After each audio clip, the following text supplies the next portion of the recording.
하나님의 말씀은 구약성경 출애굽기 15장 26절과 이사야 53장 4절부터 5절까지의 말씀, 그리고 신약성경 데살로니가전서 5장 23절의 말씀입니다.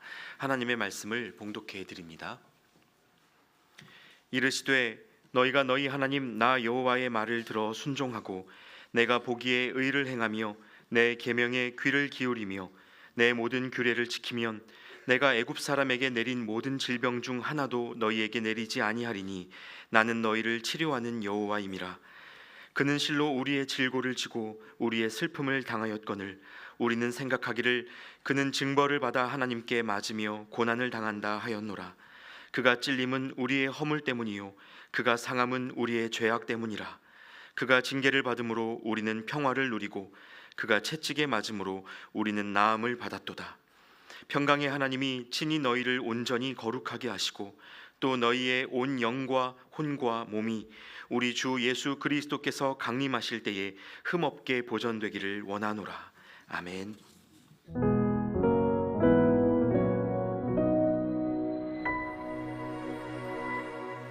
찬양대 감사합니다. 한 마음으로 주의 사랑을 지킨다는 것 깨닫게 해주셔서 고맙습니다. 그게 교회니까 말입니다. 우리가 꿈꾸는 교회 어떤 교회일까? 올 한 해 우리가 교회입니다 라는 주제를 가지고 살아가고 있습니다. 이은호 집사님 기도해 주신 그 꿈, 저도 같은 꿈을 가지고 있습니다. 그렇게 살아가면 참 좋겠다, 그런 생각합니다. 그게 우리가 꿈꾸는 교회니까 말입니다. 우리 같이 인사하겠습니다. 여러분 사랑합니다. 사랑합니다. 사랑합니다. 왜 이렇게 수줍게 조용하게, 왜 이렇게 시무룩하게, 좀 밝게 해볼까요? 자, 앞뒤 옆에 있는 분들 바라보며 한번 고백하겠습니다. 사랑합니다. 사랑합니다. 사랑합니다. 자, 용기 내어서 앞뒤 옆에 계신 분들 바라보며 한번 눈을 크고 동그랗게 뜯고, 사실 살기 어려운 세상이잖아요. 교회 안에 아니면 어떻게 우리가 모르는 사람한테 이럴 수가 있겠습니까? 교회 밖에서 이랬다간 큰일 날 텐데요. 한번 감탄을 연습해 보도록 하겠습니다. 우와, 이야. 네. 올해 우리 교단, 우리 교회가 소속해 있는 교단이 대한예수교장로회 통합 측입니다. 예장통합교단이 108회기 총회 주제로 가지고 있는 게 주여 치유하게 하소서입니다. 제가 교단 총회의 주제 연구위원 가운데 하나인데요, 주제에 대하여 논의하며 치유라고 하는 것이 무엇일까? 치유가 어떤 것일까? 그것에 대해서 여러분들과 함께 나누며 이 시간 치유의 의미에 대해서 한번 생각해 보길 원합니다. 그리고 그 치유라고 하는 개념 자체가 어떻게 우리가 교회입니다라는 우리 교회 표어와 이어지는지를 함께 생각해 보려고 합니다. 사랑하는 덕소의 신앙가족 여러분, 우리가 살아가는 사회는 아무래도 치유가 필요합니다. 아니, 거창하게 사회 들먹일 것도 없이 나 자신, 자기 스스로를 생각해 보면 우리는 이런 질병, 이런 아픔, 저런 근심과 걱정으로 힘들어할 때가 많지요. 그러다 보니 치유받고 싶습니다. 치유라는 것을 한번 경험해 보고 싶습니다. 저도 화해라는 것, 회복이라는 것 한번 경험해 보고 싶습니다. 그런 마음 드는 거 우리네 자연스러운 마음이 아닐까, 그런 생각해 봅니다. 어떠세요? 여러분 가족, 친지 다 화목하게 지내세요? 그저 날마다 행복하고 기쁨 넘치는 가정, 그런 친척 관계 형성하고 싶지만 이런저런 이야기에 얽매이고 또 돈의 관계에 시달리다 보면 그저 동네에서 만나는 사람보다 못한 사람처럼 취급하거나 바라볼 때도 많이 있는 것 같습니다. 우리가 살아가고 있는 사회, 문화적인 부분, 경제적인 부분, 정치적인 부분, 어느 것 하나 치유가 필요 없습니다라고 이야기하는 곳은 없다, 이런 생각을 할 정도입니다. 그러다 보니까 이 사회가 얼마나 병들어 있는가 우리가 그걸 여실히 느끼곤 합니다. 그래서 대상 불특정 범죄, 우리가 그걸 흔히 묻지마 범죄라고 말을 하기도 합니다만, 자기 마음에 안 드는 마음을 가지고 있다면 그 대상이 누구든 간에 특정되지 아니한 불특정 다수에 대하여 자신의 분노를 표현하기도 합니다. 우리가 살아가는 사회 현상을 살펴보다 보면, 야, 이거 이런 일도 벌어지네, 이야, 정말 안타까운 이야기들이 참 많습니다. 우리가 살아가고 있는 사회도 그렇지만 환경은 어떠합니까? 사실 인간이라는 존재가 생존해 있다라는 것 자체가 환경에 대하여는 거스를 수밖에 없는 것 아닐까, 이런 생각을 할 때가 참 많습니다. 우리는 과연 환경을 보호하고 보존할 수 있는 존재인가?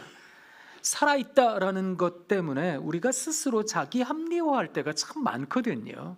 그러다 보니까 자기의 소비를, 게다가 그 소비라고 하는 것이 때로는 파괴적이기까지 해서 무엇인가를 허물어뜨려야 내가 살 수 있으니까, 이런 생각을 할 때가 왕왕 있는 것 같습니다. 그러다 보니까 우리가 처해 있는 사회, 또 세계, 국가들 간의 관계, 어느 것 하나 쉬운 것이 없다, 그런 생각이 드니까 온 세상이 치유에 메말라 있구나, 이런 생각을 합니다. 그래서 우리 모두에게 참 중요한 치유라는 주제인데요, 이 치유라는 개념을 우리가 어떻게 이해해야 하는 것일까? 성경이 치유라는 것을 어떻게 가르쳐 주는 것일까? 그걸 먼저 좀 살펴보려고 합니다. 우리 교단 총회에서 주여 치유하게 하소서라는 표어를 정하면서 말씀을 세 군데 정했습니다. 요절 세 절을 선정했는데, 그게 오늘 여러분들과 함께 봉독한 하나님의 말씀입니다. 먼저 출애굽기 15장 26절에 있는 말씀인데요, 우리가 이 말씀을 한 목소리로 한번 같이 읽어보도록 하겠습니다. 이르시되 너희가 너희 하나님 나 여호와의 말을 들어 순종하고 내가 보기에 의를 행하며 내 계명에 귀를 기울이며 내 모든 규례를 지키면 내가 애굽 사람에게 내린 모든 질병 중 하나도 너에게 내리지 아니하리니 나는 너희를 치료하는 여호와임이라. 아멘. 이 말씀을 우리 하나님께서 하시기 바로 직전에 이스라엘 백성들은 큰 경험을 했습니다. 그 태양의 제국 파라오의 나라 이집트가 무너지는 것을, 10가지 큰 재앙으로 이 막강한 나라가 무너지는 것을 이스라엘 백성들은 봤습니다. 홍해도 건넜습니다. 세상에 그 홍해 건넌 기쁨이 얼마나 컸던지 우리가 읽지는 않았습니다만, 그 전장에 살펴보다 보면 모세도 노래를 부르고 미리암도 찬양을 하고, 그리고 이스라엘 백성들이 물이 써서 먹을 수 없는 마라에서 물이 달게 되는 그런 기적까지 맛보게 되었던 겁니다. 바로 그 시점에 우리 하나님께서는 이스라엘 백성들에게 여러 가지 규례와 법도, 율례들을 말씀해 주셨습니다. 그리고 나서 오늘 이 말씀을 이스라엘 백성들에게 들려주셨는데요, 여러분 출애굽기 15장 26절의 하반절에 있는 말씀이 꽤나 마음에 드시지요? 그렇습니다. 이집트에 내려졌던 모든 질병들 너희들한테는 하나도 이르지 않을 거다. 얼마나 기분 좋은 말씀입니까? 모든 병과 전염병으로부터 우리가 안전해진다, 이런 뜻이니까요. 게다가 우리 하나님 선언하셨습니다. 나는 너희를 치료하는 여호와임이라. 마음에 쏙 드시죠? 저도 그렇습니다. 그런데 여러분, 말씀의 상반절을 한번 유심히 보세요. 너희가 너희 하나님 나 여호와의 말을 들어 순종하고 내가 보기에 의를 행하며 내 계명에 귀를 기울이며 내 모든 규례를 지키면 이게 전제 조건이 너무 세요. 그래서 하나님 질병 내리시겠다는 말이구나, 치료하는 여호와 아닌 것 같아요. 아이고, 이렇게 하나님 믿기가 어려워서 어떡해, 이런 생각이 절로 들거든요. 왜입니까? 우리는 참 연약하니까. 어떻게 갑진년 새해 맞이하시면서 값진 인생 살아야 되겠다, 올 한 해 값지게 한번 살아봅시다, 그래서 여러 가지 작심하셨지요? 벌써 3주나 지났네요. 아직도 잘 가지고 계세요? 맨날 새해가 되면 작심은 하는데 그거 이루질 못해서 작심삼일이라. 그래서 이제 그냥 작심 안 해요. 그러고 사시는 분도 많거든요. 그래서 작심 같은 거 안 하고 그냥 하루하루 살래요. 어떠세요? 새해 작심 잘 이어가고 계신지, 아니면 작심 하나라도 해보신 적은 있으신지 한번 여쭙고 싶은 겁니다. 사실 왜 이 작심에 대하여 우리가 부정적인 생각을 갖게 되는가 하면, 참 많은 부분에서 계획을 지키기가 어렵기 때문에, 이걸 우리 삶의 루틴으로 만들어내기가 정말 어렵기에, 진짜로 독한 마음 같지 않으면 이거 이루기가 어렵거든요. 밤에 야식 먹지 않으리라 다짐했거든요. 그런데 왜 가족들이 안 도와주는지, 더 많이 시켜 먹어요. 뭘 맛있는 걸 더 먹는 것 같아요. 과자 씹는 소리, 아작아작 씹는 소리가 얼마나 맛있게 들리는지, 나도 하나 먹어볼까, 이런 생각 드는 거 우리 마음이잖아요. 그러다 보니까 우리가 참 마음을 지키기가 얼마나 어려운지요. 그래서 이 말씀이 우리 마음을 무너뜨리게 합니다. 치유가 이루어지지 않겠구나, 질병은 여전하겠구나, 이런 생각을 하는 겁니다. 그래서 구약 성경에 나오는 많은 사람들이 우리 하나님의 계명이 너무 세다고 생각했어요. 그래서 메시아를 기다렸습니다. 메시아가 이 땅에 오시면, 그래, 질병이 있잖아, 질병이 다 사라질 거야. 우리 눈에 눈물이 씻겨질 거야. 입에 한숨이 다 씻겨질 거야. 메시아만 도래하면 모든 질병이, 모든 아픔이, 고통이 사라질 거야. 그렇게 여겼거든요. 그런데 사람들의 생각을 예언자들이 완전히 뒤집어 놓았습니다. 그게 이사야 53장의 말씀입니다. 이사야 53장은 오실 메시아, 그 오실 메시아가 어떤 메시아인지에 대해서 성경이 가르쳐주고 있습니다. 그 가운데 특히 우리가 좀 전에 봉독했던 말씀, 제가 4절과 5절을 여러분들께 읽어드릴 테니까 가슴으로 한번 따라와 보시면 좋겠습니다. 그는 실로 우리의 질고를 지고 우리의 슬픔을 당하였거늘 우리는 생각하기를 그는 징벌을 받아 하나님께 맞으며 고난을 당한다 하였노라. 이게 우리 주님께서 당하셨던 비난이었습니다. 그런데 5절 말씀은 우리들에게 큰 울림이 됩니다.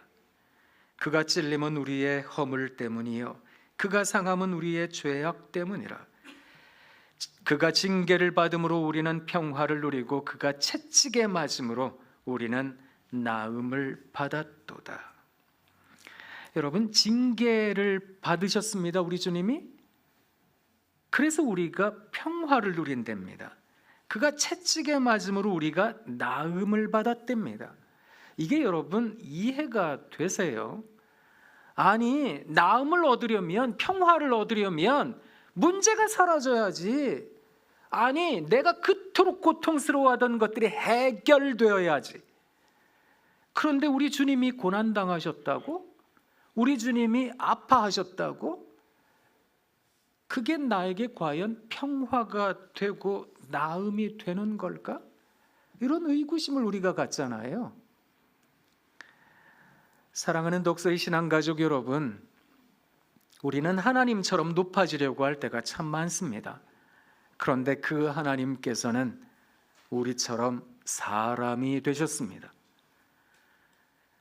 우리는 어떤 한계를 경험하지 않으려고 높은 자리에 가려고 할 때 우리 하나님께서는 십자가라는 한계를 수용하셨습니다. 우리는 어떻게든 죽지 않으려고, 살아나려고 노력하고 있는데 우리 하나님께서는 십자가에서 죽으셨습니다. 이것이 무엇을 말하고 있는 것인가? 사랑하는 여러분, 우리 힘으로는 치유를 이룰 수 없다는 겁니다. 우리의 능력으로, 우리의 공력으로는 도저히 할 수 있는 것이 없다는 겁니다. 그래서 우리 하나님께서 이 땅에 오셔서 우리들에게 치유와 회복이라는 것에 온전한 의미를 깨우쳐 주고 계시는 겁니다. 우리는 메시아가 오면 모든 문제가 해결될 거라고 생각하지만 그 메시아는 우리의 문제와 함께 하시기 위하여 이 땅에 오셨습니다. 우리는 메시아가 오시면 눈에 눈물이 사라지고 입에 한숨이 사라질 거라고 여기고 있지만 우리들의 메시아는 우리들의 눈물과 한숨과 함께하고 계시다는 겁니다. 그것을 치유라고 말하고 있는 겁니다. 성경이 말하고 있는 치유라고 하는 것은 하나님께서 우리와 함께 하신다, 하나님께서 살아계신다. 왠지 아세요? 그는 치료의 하나님이시니까, 그는 치유의 하나님이시니까, 하나님 자체가 치유시니까 우리와 언제나 함께 하신다면 치유, 우리는 이미 치유받은 인생으로 살아가고 있다라는 것을 성경이 가르쳐주고 있다는 겁니다. 이것은 대단히 중요한 일입니다. 우리가 가서 만날 하나님의 나라, 미래에 있는 거지요. 아직 이루어지지 아니한 하나님의 나라, 그 하나님의 나라를 지금 당장 여기에서 경험하시라는 겁니다. 아니, 나는 여전히 아픈데요? 아니, 난 여전히 힘든데요? 저 미래에 있는 그 하나님의 나라를 여기 당장 산다고 해서 지금 나는 여전히 고통스러운데 어떻게 그 고통 속에서 내가 하나님 나라 살아갈 수 있습니까? 그것을 믿음이라고 하는 겁니다. 하나님 믿는 사람들이 중요하게 여겨야 할 자신의 정체성, 그건 믿는 자로서의 정체성 아니겠습니까? 우리가 교회입니다. 우리가 표어를 정했습니다. 우리가 교회입니다 라고 말하는 사람들은 이 자리에 모여서 내가 교회라고, 내 마음대로 하는 거라고, 그것이 아니라 우리 하나님께서 교회를 세우셨다고, 하나님께서 계시기에 교회가 가능한 것이라고, 그것을 고백하기 위함이 아니겠습니까? 그래서 데살로니가 전서 5장 23절의 말씀을 정했습니다. 이 말씀을 제가 여러분들에게 복된 말씀으로 전해드리도록 하겠습니다. 평강의 하나님께서 친히 여러분들을 온전하게 또 거룩하게 하시기를 소원합니다. 우리 주 예수 그리스도의 강림 때까지 온 혼과 영과 몸이 그대로 보존되기를 소망합니다. 사랑하는 독서의 신앙가족 여러분, 하나님 앞에서 여러분이 온전히 거룩하시길 원합니다. 우리가 거기에 대해서 아멘 하지만 이것도 마찬가지입니다. 과연 나라는 존재가 온전해질 수 있을까? 거룩해질 수 있을까? 성경이 그것을 어떻게 설명하고 있는지 아세요? 나중에 여러분 댁에 가셔서 꼭 읽어보셔야 되겠습니다. 누가복음 18장 9절에서 14절까지 말씀입니다. 이 말씀을 지난번에 한번 제가 설교 말씀으로 전하기도 하였는데요. 여기에는 두 사람이 등장합니다. 기도하는 사람들입니다. 그 중에 한 사람은 바리새인이라는 사람이었습니다. 내가 이만큼 했습니다. 이 정도 했어요. 그러니 내가 좀 완전하고 거룩하지 않겠습니까? 그렇게 뻐기고 싶었던 사람이었습니다. 또 다른 한 사람, 이 사람은 그냥 죄인이었습니다. 죄인이 죄인이라고 하는 거 대단할 거 없지요. 그런데 우리 주님께서 저는 죄인입니다.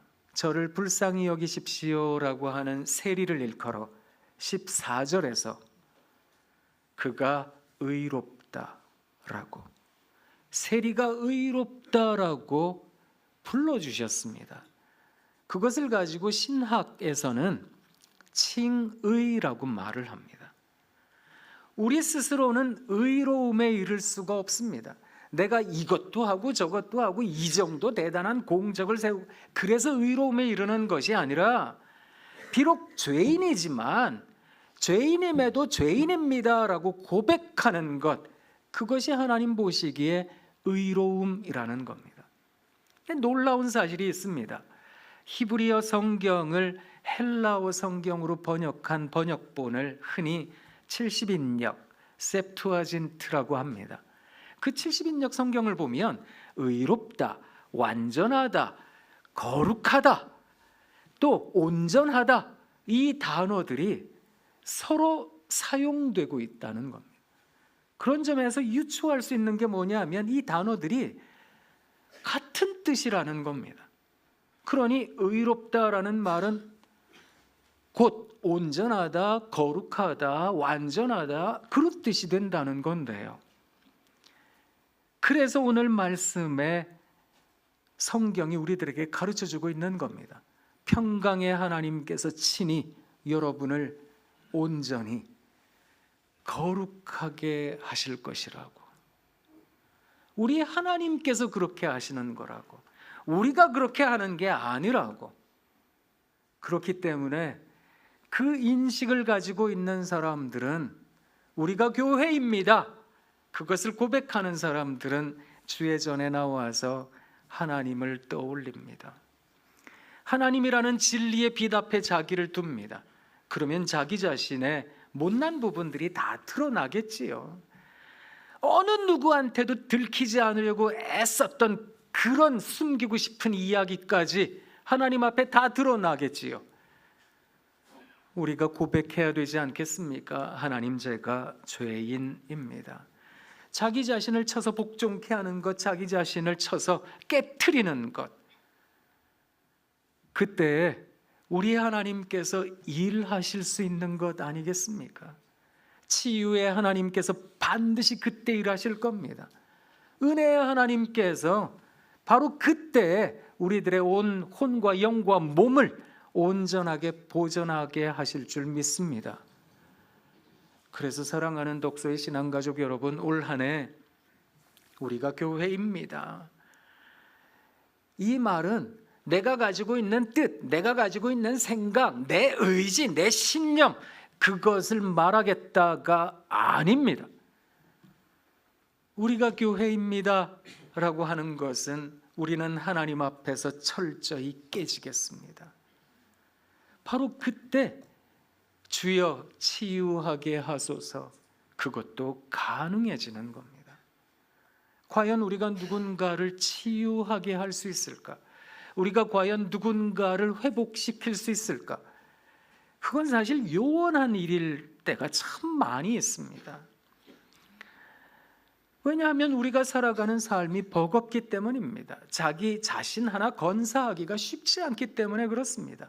나도 걸어가는 거 힘들고요, 나도 뛰어가는 거 힘든데 옆에서 절고 있는 저 사람, 옆에서 쓰러지고 있는 또 다른 사람, 이거 구해주기가 쉽지가 않습니다.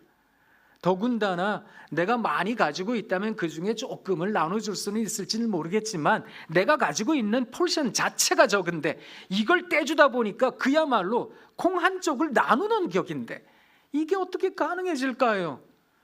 그러니 이 사회에서 그런 사람을 보면 의인이라고, 대단한 사람이라고 칭찬하곤 하지요. 그게 평범하다면, 일상적이라면 누가 칭찬하겠습니까? 사실 우리는 어쩌면 욕심 가운데 있는 존재는 아닐까? 그저 내 새끼, 우리 집, 그저 나 어떻게 하든 내 보전을 위해서, 보신을 위해서 살아가고 있는 우리들. 그런데 우리가 교회입니다 라고 하는 건 그런 나 자신을 쳐서 복종케 하는 것. 그저 저는 죄인입니다. 하나님, 하나님께서 살아계시니 하나님께서 일하옵소서. 그때야 비로소 우리가 치유의 공동체가 된다는 겁니다. 사랑하는 독서의 신앙가족 여러분, 우리 메시아께서, 하나님께서 어떤 의미로 우리들에게 깨우치고 계시는가? 역사 속에 나타난 메시아의 모습이 우리들에게 무엇을 말해주고 있는가? 성경이 오늘 우리들에게 복된 말씀처럼 들려주고 있는 이 말씀이 우리들에게 무엇을 가르쳐주고 있는가? 그것은 우리가 우리 스스로를 무너뜨리고 하나님 앞에 우리를 세우는 것, 그때에서야 비로소 우리가 교회입니다 라고 고백할 때 하나님께서 일하실 줄 믿습니다. 사랑하는 독서의 신앙가족 여러분, 평강의 하나님께서 여러분 모두를 온전히 또 거룩하게 하시기를 소망합니다. 온 영과 혼과 몸이 그리스도 강림 때까지 온전히 보존되길 원합니다. 그 말씀은 사랑하는 하나님, 우리가 하나님 앞에 고꾸라지겠습니다. 내 의지, 내 생각 내세우지 아니하고 하나님만 바라보겠습니다. 모든 영광 하나님께만 돌리겠습니다. 그것을 고백하는 것입니다. 그렇게 올 한 해 우리 모두 우리가 교회입니다, 그거 고백하며 하나님 생각으로 자신을 잠재울 줄 아는, 사실 그래야 우리가 어느 곳에 가든 우리가 온전한 교회가 되지 않겠습니까? 좀 전에도 우리 목사님과 이런저런 얘기를 나누면서, 목사님, 우리가 갈 교회가 장소가 어디 있겠습니까? 기도하고 있습니다 말씀을 하시는데, 하나님께서 어떻게 이 길을 여실까라고 하는 기대와 함께 또 어디든 갈 데가 마땅치 않습니다 라는 불안도, 그럼에도 불구하고 하나님께서 분명히 잘해 주실 거라는 믿음도, 여러 가지 느낌을 갖는 시간이기도 했는데요, 어쩌면 우리가 광야길 갈지도 모르겠습니다.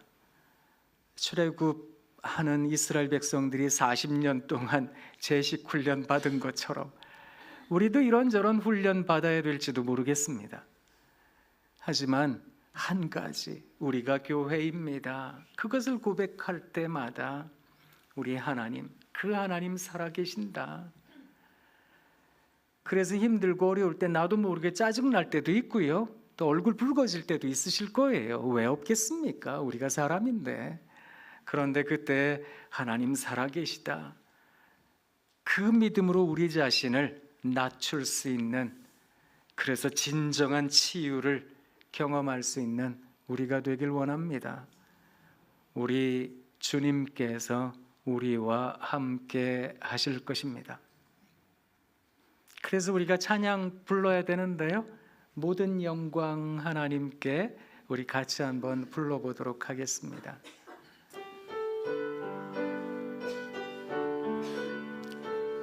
모든 영광을 하나님께, 모든 영광을 하나님께, 모든 영광을 영광을 하나님께 온 맘과 뜻 다해 주 사모합니다. 모든 영광을 하나님께. 예수님 찬양 받으소서. 예수님 찬양 받으소서.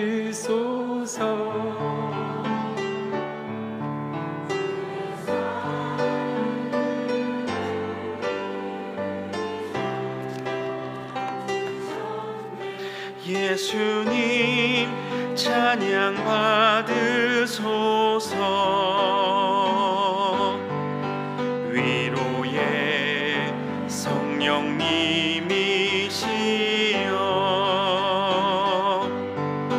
위로의 성령님이시여,